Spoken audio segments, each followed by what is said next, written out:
இன்னைக்கு வீடியோல நம்ம முருங்கை இலைய வச்சு சூப்பரா சட்னி செய்ய போறோம். இது வந்து இட்லி, தோசை, ஒயிட் ரைஸ் கூட சாப்பிடுறதுக்கு ரொம்பவே நல்லாருக்கும்.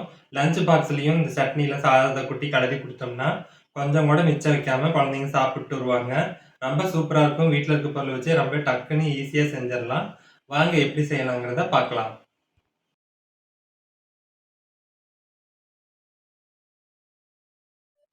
வணக்கம். என் பேர் Jayapal Raju. Welcome to Mettur multi craft channel. ஒரு சின்ன சைஸ் புளி சேர்க்குறேன். சேர்த்துட்டு இதை நல்லா வறுத்து எடுத்துக்கலாம். பார்த்திங்கன்னா இந்த பருப்பு வகையிலெல்லாம் கொஞ்சம் நல்லா வறுபட்டு நல்லா வாசம் வருது.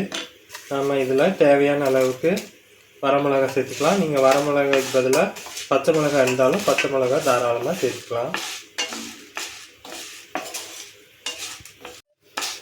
இப்போ நல்லா மிளகாவும் நல்லா வறுபட்டுருச்சு. இப்போ நாம் இது கூட ஒரு 20 சின்ன வெங்காயம் சேர்த்துக்கலாம். 4-5 பல் பூண்டும் சேர்த்துக்கலாம். சேர்த்துட்டு இதை நல்லா வதக்கி எடுத்துக்கலாம். ஒரு 2 கொத்து கருவேப்பிலை சேர்த்துக்கலாம். ஒரு 1/4 மூடி தேங்காவை இந்த மாதிரி பல்லாக துருகி வச்சுருக்கேன். இதையும் சேர்த்துக்கலாம். சேர்த்துட்டு இதை நல்லா வதக்கிக்கலாம். இப்போ இது எல்லாத்தையுமே வந்து நல்லா அடுப்பை வந்து மீடியமாக வச்சுட்டு தான் நம்ம இதை வதக்கணும்.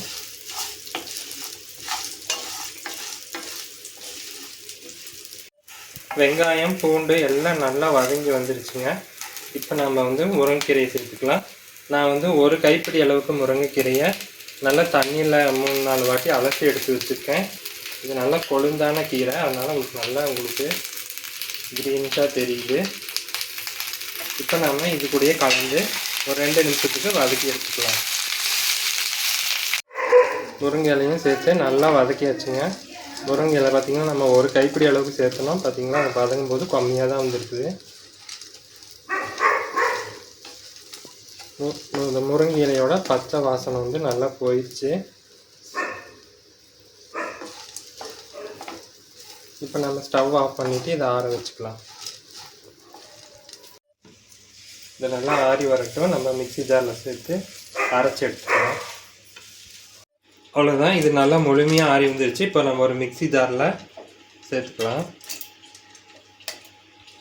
மிக்ஸி ஜாரில் சேர்த்தாச்சு. தேவையான அளவுக்கு கல் உப்பு சேர்த்துக்கலாம்.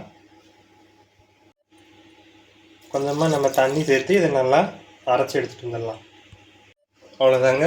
நல்லா சூப்பரான முருங்கைக்கீரை சட்னி ரெடி ஆயிடுச்சு.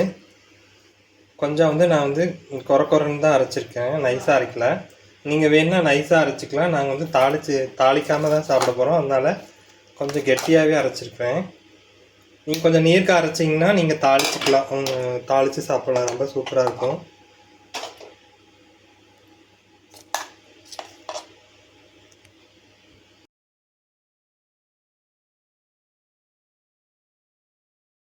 அவ்வளோதாங்க. டக்குன்னு நம்ம ஒரு கைப்பிடி அளவுக்கு முருங்கைக்கீரை வச்சு சூப்பரான நம்ம ஒரு சட்னி ரெடி பண்ணியிருக்கோம்.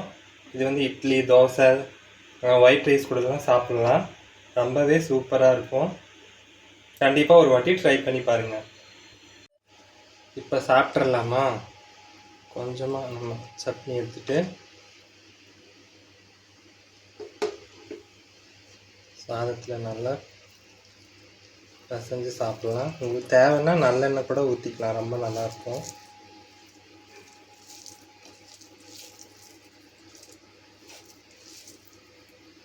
சாதமே க்ரீனாக மாறிடுச்சு.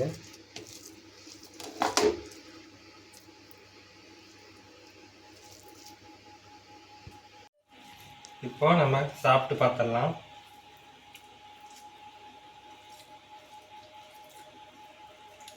ரொம்ப டேஸ்ட்டாக இருக்குது. வந்து பார்த்தா முருங்கைக்கீரையில் செஞ்ச சட்னி மாதிரியே இல்லை, டிஃப்ரெண்ட் டேஸ்ட்டாக இருக்குது. இந்த வீடியோ பிடிச்சிருந்தா லைக் பண்ணி, ஷேர் பண்ணி, கமெண்ட் பண்ணுங்கள். மறக்காமல் மேட்டூர் மல்டி கிராஃப்ட் சேனலை சப்ஸ்கிரைப் பண்ணிக்கோங்க. மீண்டும் அடுத்த வீடியோவில் சந்திக்கலாம். அது வரைக்கும் ரசித்து சமைங்க, ருசித்து சாப்பிடுங்க. நன்றி, வணக்கம்.